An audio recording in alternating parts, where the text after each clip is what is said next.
Dear students, I'm Dr. Nusrat Gul, and today I'm going to discuss with you salt analysis, part 3.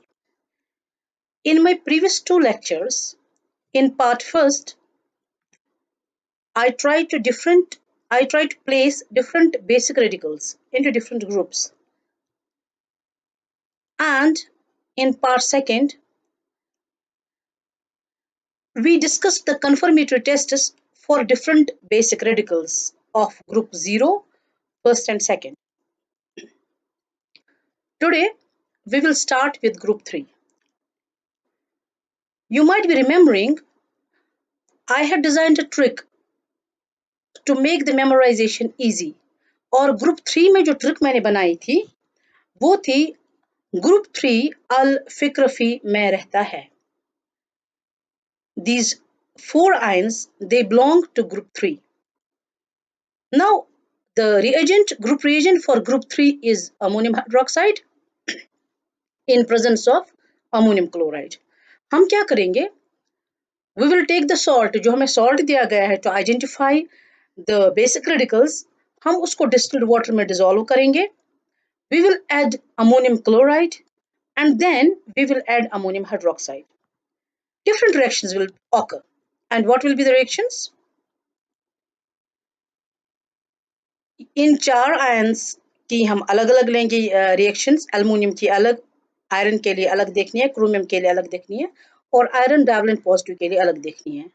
What we will do, we will take the unknown salt. हमें नहीं पता है इस salt में कौन सा ion है. हम इसमें ऐड करेंगे first ammonium hydroxide, ammonium chloride rather, then we'll follow it with ammonium hydroxide. And what will happen, अगर हमें white precipitate मिलता है, we can confirm the presence of this aluminum trivalent positive. अगर हमें reddish brown precipitate मिलता है, तो we can predict this ferric ion, iron tripositive, is present in the unknown salt. अगर green precipitate मिलता है, it indicates the presence of chromium trivalent positive ion. और अगर हमें एक precipitate with a greenish tinge मिलता है, तो इसका मतलब है हमारे पास ferrous ions है. Unknown salt लेना है, उसको dissolve करना है water में, ammonium chloride ऐड करना है, उसके बाद ammonium hydroxide ऐड करना है. और जब हम रिएक्शन देखेंगे, अगर हमें उस सॉल्यूशन में white precipitate मिलता है, तो we can predict aluminum tripositive is present. अगर रेडिश ब्राउन precipitate मिलता है, तो हम कह सकते हैं कि हमारे पास जो आयन है इसमें दैट इज फेरिक आयन. अगर ग्रीन precipitate मिलता है, तो वो क्रोमियम ट्राइवेलेंट पॉजिटिव की तरफ इशारा करता है. And if we get a precipitate with a greenish tinge, it indicates the presence of iron dipositive ion. Now, different observations infer to the presence of different ions. Observations मतलब कि हमें किस colour का precipitate मिलता है. तो different colors क्या indicate करेंगे? They will indicate कि हमारे पास कौन सा आयन है. Now, हम ये अमोनियम हाइड्रोक्साइड ऐड करने से पहले अमोनियम क्लोराइड क्यों ऐड करते हैं? Reason is we want to prevent the excess dissociation of ammonium hydroxide because of common ion effect. मतलब कि हम नहीं चाहते हैं ये जो अमोनियम हाइड्रोक्साइड है ये बहुत डिसोसिएट हो. इसके लिए एक इफेक्ट है केमिस्ट्री में कॉमन आयन इफेक्ट, कि अगर हमारे पास ऑलरेडी अमोनियम आयन्स प्रेजेंट होंगे इन द सॉल्यूशन, तो ये अमोनियम हाइड्रोक्साइड ज्यादा डिसोसिएट नहीं करेगा. इन अमोनियम आयन्स को ऑलरेडी सॉल्यूशन में लाने के लिए हम इस अमोनियम क्लोराइड को इसमें डिसॉल्व करते हैं. So this ammonium chloride suppresses the dissociation of this ammonium hydroxide ion, and this effect we call as common ion effect. अगर ये पूरा dissociate होता है तो what will happen? We will get the tests for group 4, group 5 and group 6 also. तो ये जो है, ये जो test है, it will not remain specific for group 3. Now हमारे पास group 4 है. Again, I must remind you of the trick. Trick was कि group 4 में मन्नू की जुबान काली निकली. These are the 4 ions that are present in group 4. तो reagent कौन सा है इसका? Our reagent is hydrogen sulfide or in the presence of ammonium hydroxide. Again हम रिएक्शंस को देखते हैं क्या होता है इसमें रिएक्शंस का।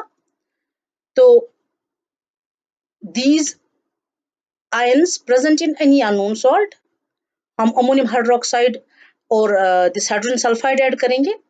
व्हाट वी विल गेट, अगर हमारे पास कलरलेस ये सोल्यूशन है तो we will confirm the presence of Zn dipositive. अगर पिंक और बफ कलर है it confirms the presence of manganese डाइपॉजिटिव।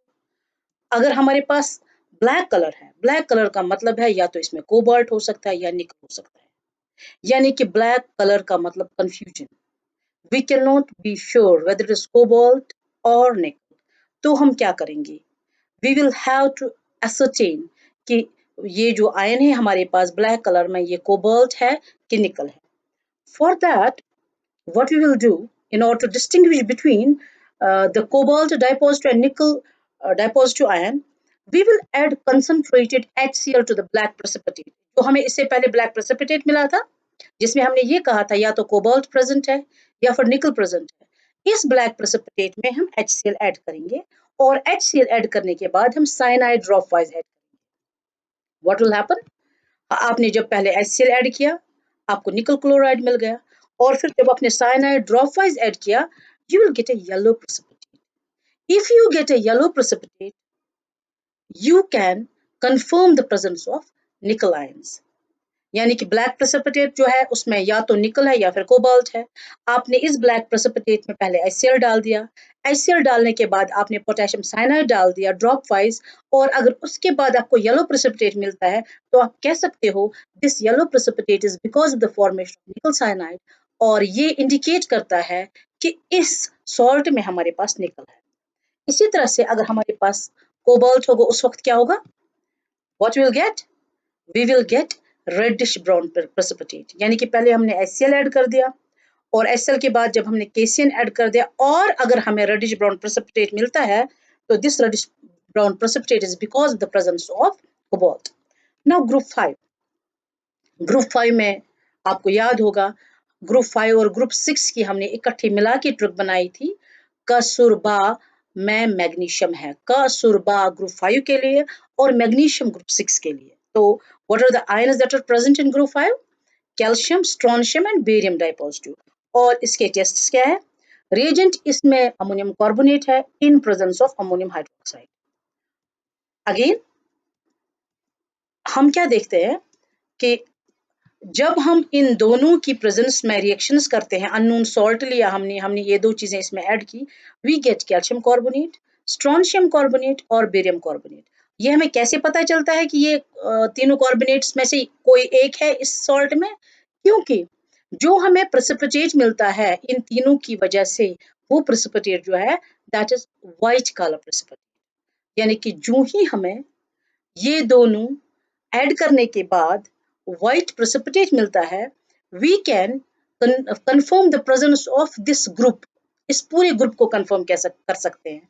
हम कह सकते हैं या तो कैल्शियम प्रेजेंट है या फिर स्ट्रोंशियम या फिर barium, but we can not say with surety कि इसमें कोई एक पर्टिकुलर आयन प्रेजेंट है। वी कैन नॉट से ये कैल्शियम है या ये स्ट्रोंशियम है या ये बेरियम है। हम ये कह सकते हैं कि इसमें ग्रुप 5 में से कोई सा भी प्रेजेंट हो सकता है। It can be calcium, it can be strontium, it can be barium.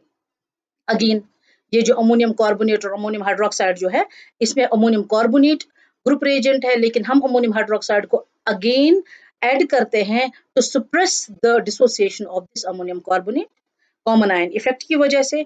क्योंकि अगर ये ज्यादा डिसोसिएट करेगा तो we will get group 6 as well, फिर ये ग्रुप 5 के लिए स्पेसिफिकली टेस्ट नहीं रहेगा। तो अब हमारा जो मसला है कि we want to determine the exact ion that is present in this unknown salt, उसके लिए हम क्या करेंगे, हम इन तीनों में एसिटिक एसिड ऐड करेंगे, ठीक है ना। So what will get, we will get the 3 acetates, और ये जो एसिटेट्स है इन एसिटेट्स को हम अलग अलग टेस्ट ट्यूब्स में लेंगे।